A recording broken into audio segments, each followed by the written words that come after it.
සියලු දෙනාටම සුබ දවසක් ප්‍රාර්ථනා කරනවා.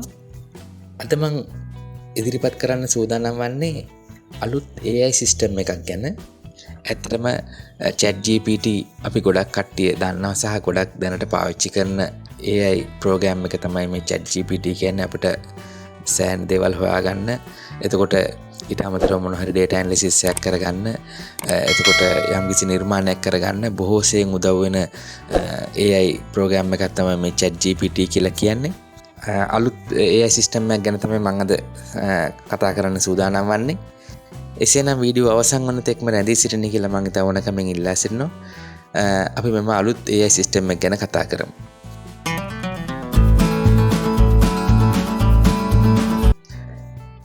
ඉතින් ChatGPT වගේම ක්‍රියාත්මක වන ඒකේ නම තමයි PI AI සිස්ටම් එක. එතකොට මේකෙදි අපි බලමු ChatGPT එකත් එක්ක තියෙන වෙනස්කම් කොහොමද කියලා. ඇත්තටම මේක ඊටම ආකර්ෂණීය වෙන විදිහට හදලා තියෙනවා. මේකත් හැබැයි පින්තූර සහ වීඩියෝ මුකුත් ආශ්‍රයෙන් අපිට මුකුත් තොරතුරු ලබා ගන්න බෑ. ඒකත් ChatGPT වගේම තමයි අකුරු ටයිප් කරලා වචන වලින් තමයි යත් උත්තර දෙන්නේ. එතකොට මම මේකේ වෙනස්කම් මොනවද කියලා කියන්නම්. ඇත්තටම මේක ගොඩක් ප්‍රයෝජනවත් වෙයි කියලා හිතනවා අපගේ සීලුම අයට. එතකොට මේකෙදි අපි කොහොමද මේක ක්‍රියාත්මක වෙන්නේ කියලා බලමු. හොඳයි. මෙම AI සිස්ටම් එක හඳුන්වලා දුන්නේ ඇමරිකාවේ පිහිටි Inflection කියන සමාගමෙන් තමයි මෙම ප්‍රෝග්‍රෑම් එක හඳුන්වලා තියෙන්නේ PI AI සිස්ටම් එක. මෙම සමාගම කැලිෆෝනියා වල තමයි පිහිටලා තියෙනවා කියලා තමයි දැනගන්න ලැබුණේ අන්තර්ජාලය හරහා. එසේනම් අපි බලමු මෙම සිස්ටම් එක කොහොමද වැඩ කරන්නේ කියලා. ඊට අමතරව අපි කම්පෙයාර් එකකුත් කරනවා එකම ප්‍රශ්නේ ChatGPT සහ මෙම PI එකට දාලා මොන වගේ උත්තරද අපිට ලැබෙන්නේ කියලා. අපි මේ පිළිබඳව විශ්ලේෂණයක් කරලා බලමු. මේකට මුලින්ම අපිට ඇතුළත් වෙන්න තියෙන්නේ PI AI කියලා Google වල ටයිප් කරාට පස්සේ එනවා PI your personal AI කියලා වෙබ්සයිට් එකක්. එතකොට ඒකට අපි ගියාට පස්සේ අර ChatGPT වගේම තමයි අපිට account එකක් create කරන්න සිද්ධ වෙනවා. ඒකද අපිට ඉතාම සරලව ඉතාම පහසුවෙන් කරගන්න පුළුවන්. Google එක හරහා නැත්නම් Facebook එක හරහා ඕන විදිහකට අපිට login වෙන්න පුළුවන්. ඒ විදිහට account එකක් හදාගත්තට පස්සේ අපිට මේ ChatGPT වගේම මෙම PI AI සිස්ටම් එකත් එක්ක අපිට ගනුදෙනු කිරීමේ හැකියාව තියෙනවා. මේ විදිහට තමයි ඉන්ටර්ෆියරන්ස් එක අපිට පේන්නේ. මේ විදිහට යටින් අපිට ටයිප් කිරීමේ හැකියාව තියෙනවා අපිට අවශ්‍ය කාරණාව.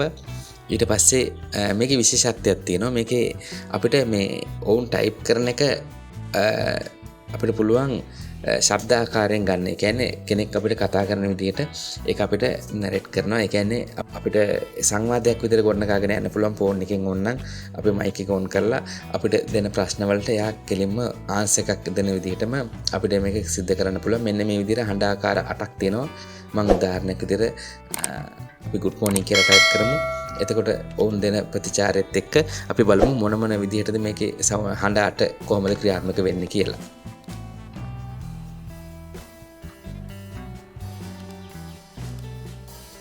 Good morning, Pradeep. How are you today? Is there anything I can help you with this morning? Or would you like to chat about something? Good morning, Pradeep. How are you today? Is there anything I can help you with this morning? Or would you like to chat about something? Good morning, Pradeep. How are you today? Is there anything I can help you with this morning? Or would you like to chat about something? Good morning, Pradeep. How are you today?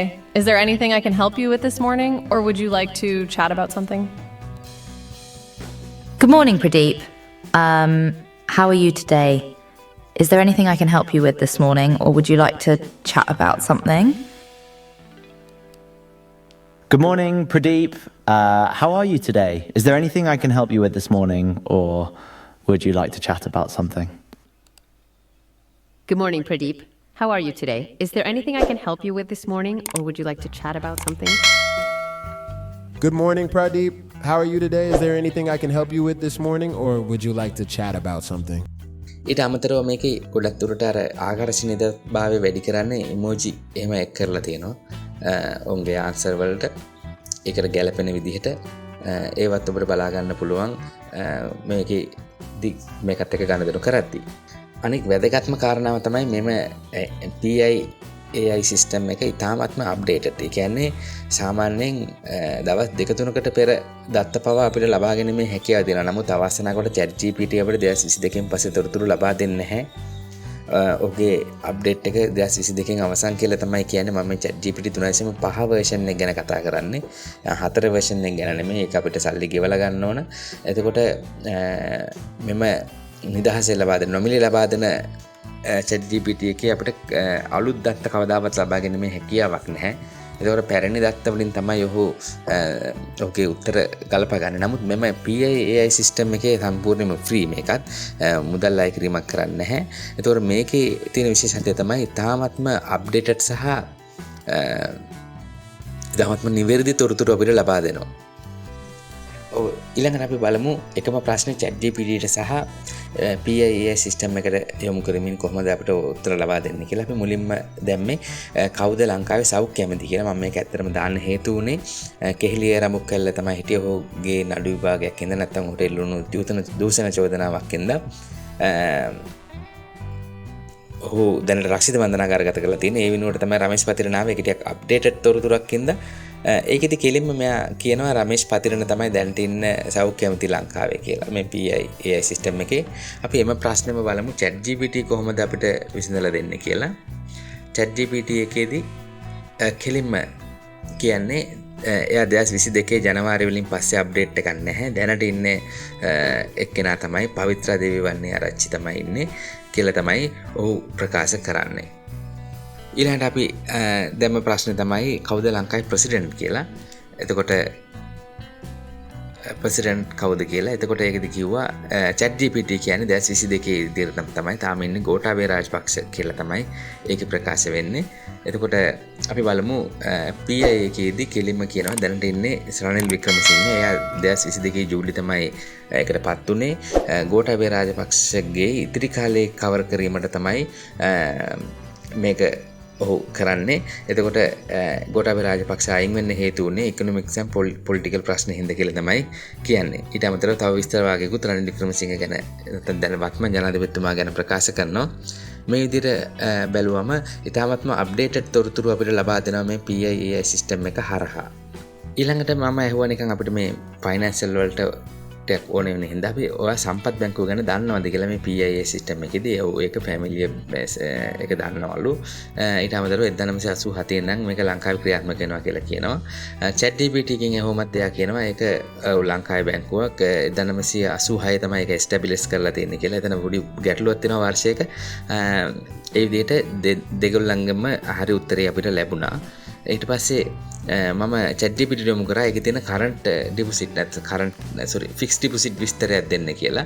Fix deposit වල කොහොමද පොලි ප්‍රතිශතය කොහොමද දෙන්නේ කියලා. එතකොට නමුත් ඒ පිළිබඳව ChatGPT කිසිම answer එකක් දෙන්නේ නැහැ. එයාගේ රියල් ටයිම් ඩේටා එක ඒ විදිහට සකස්සලා නැති හින්දා ඒකට උත්තරයක් ලබා දෙන්න බෑ කියලා තමයි දෙන්නේ.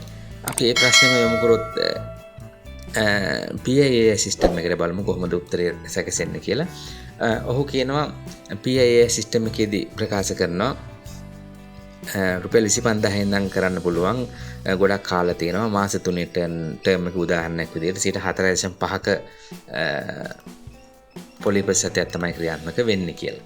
ඊට පස්සේ අවුරුදු 5 ටර්ම් එකේ කොහොමද කියලා ඇහුවම 11ක පොලි ප්‍රතිශතයක් අපිට ලබා දෙනවා කියලා තියෙනවා සම්පත් බැංකුවෙන්. ඊට අමතරව වාර්ෂික සඵල පොලි අනුපාතය 9ක් විදිහට තමයි වුන් පෙන්වන්නේ. ඒ විදිහට ඊටාත්ම නිවැරදි තොරතුරු සහ ආසන්න තොරතුරු අපිට මෙම PI සිස්ටම් එක හරහා ලබා දීමක් සිද්ධ කරනවා. එතකොට මේ විදිහට නිවැරදි සහ යාවත් කාලීන තොරතුරු මේ අපිට PI සිස්ටම් එක හරහා ගන්න පුළුවන්. අපි ඊට පස්සේ යොමු කරලා බලමු පැරණි ප්‍රශ්නයක්. එහෙම නැත්නම් අපේ රාජධානිය පිළිබඳ ප්‍රශ්නයක්. මම ඇහුවා ශ්‍රී ලංකාවේ රාජධානි පිළිබඳ විස්තරයක් ලබා දෙන්න කියලා ChatGPT කිතු පූර්ව 377 ඉඳන් අනුරාධපුර රාජධානිය 1017 දක්වා තියෙනවා කියලා විස්තරයක් කරලා තියෙනවා. ඊට අමතරව පොළොන්නරු රාජධානිය, කෝට්ටේ රාජධානිය, නුවර රාජධානිය 1815 වෙනකන් විස්තරේ සඳහන් වෙලා තියෙනවා. ඊට අමතරව කිත්තු වර්ෂ 1215 වෙනකන් 1624 වෙනකන් ජැෆ්නා රාජධානිය ගැනත් විස්තර සඳහන් වෙනවා මෙම ChatGPT එකේදී. අපි බලමු මේ ප්‍රශ්නේම AI සිස්ටම් එකේදී PI AI සිස්ටම් එකේදී කොහොමද ආන්සර් එක එන්නේ කියලා. ඒකෙදි තවදුරටත් ඈතට ගිහිල්ලා තම්බපන්නේ රාජධානියක් ගැන සඳහන් කරනවා කිත්තුපූර්ව 543 ඉඳන් 437 වෙනකන්. ඊට පස්සේ 434 ඉඳන් 367 වෙනකන් උපතිස්ස නුවර රාජධානියක් ගැන සඳහන් කරනවා. ඊට අමතරව ඊට පස්සේ රන්රාදපුර පොළොන්නරුව දඹදිනේ ගම්පොළ කෝට්ටේ සීතාවක සහ නුවර රාජධානිය 1815 වෙනකන් ඔහු සඳහන් කරනවා. ඊට අමතරව වන්නි සහ යාපනයේ රාජධානියක් ගැනත් යම්කිසි විස්තරයක් සඳහන් කරලා තියෙනවා. මේ විදිහට අතීත තොරතුරුත් මෙම සිස්ටම් එකේදී ඉතාමත්ම හොඳින් අපිට සවිස්තරාත්මකව ලබා ගැනීමේ හැකියාවක් තියෙනවා. ඊට පස්සේ මම යොමු කරා කම්පෙයාර් කරන්න කියලා ෆික්ස්ඩ් ඩිපොසිට් සහ යුනිට් ට්‍රස්ට් account පිළිබඳ විස්තරයක්. එතකොට PI සිස්ටම් එකේදී ප්‍රකාශ කරනවා fixed deposit and unit trust account are two different investment option කියලා. එතකොට ඒකෙදි දෙකේම risks තියෙනවා benefits තියෙනවා.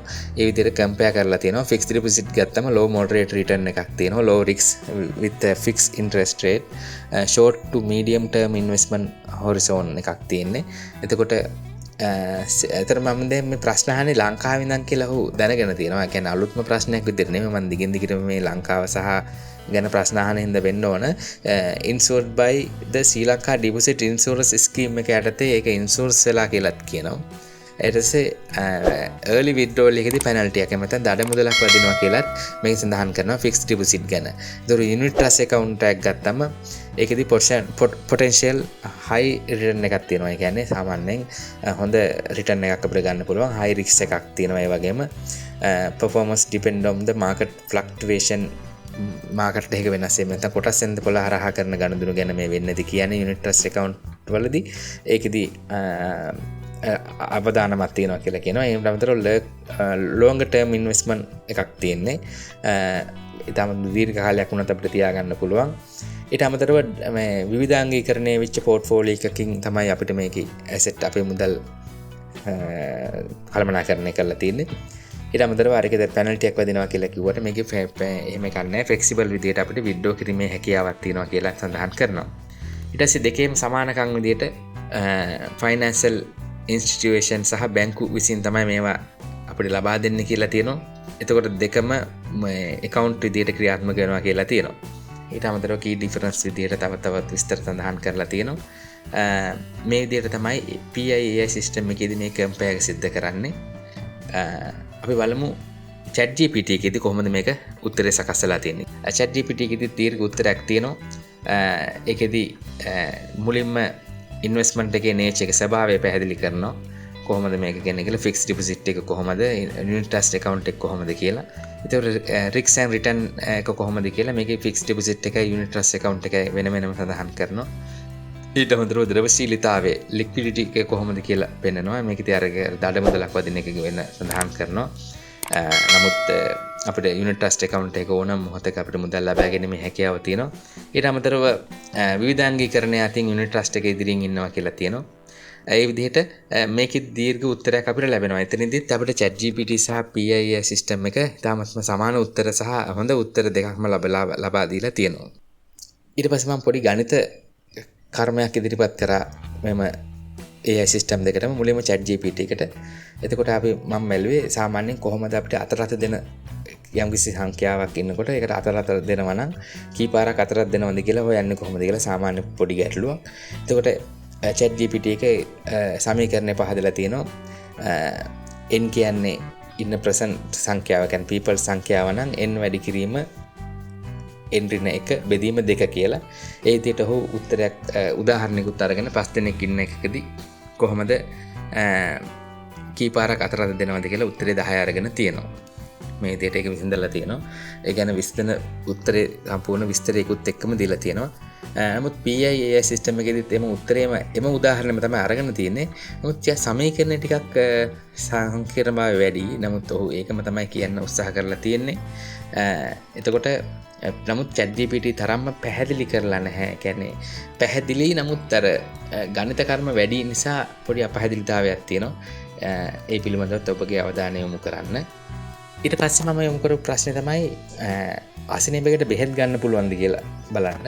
අපි බලමු සාමාන්‍යයෙන් කොහොමද මෙයාලගේ පොලිසිස් ක්‍රියාත්මක වෙන්නේ කියලා නිකම් දැනගන්න කතා කර බැලුවේ ප්‍රශ්නෙත් දාලා මම දැම්ම මට උණ තියෙනවා කැස්ස තියෙනවා හැම් පිරිස්සාව තියෙනවා ඊට අමතරව හිසේ රුදාව නැත්තම් ඔළුව කැක්කුම තියෙනවා කියලා.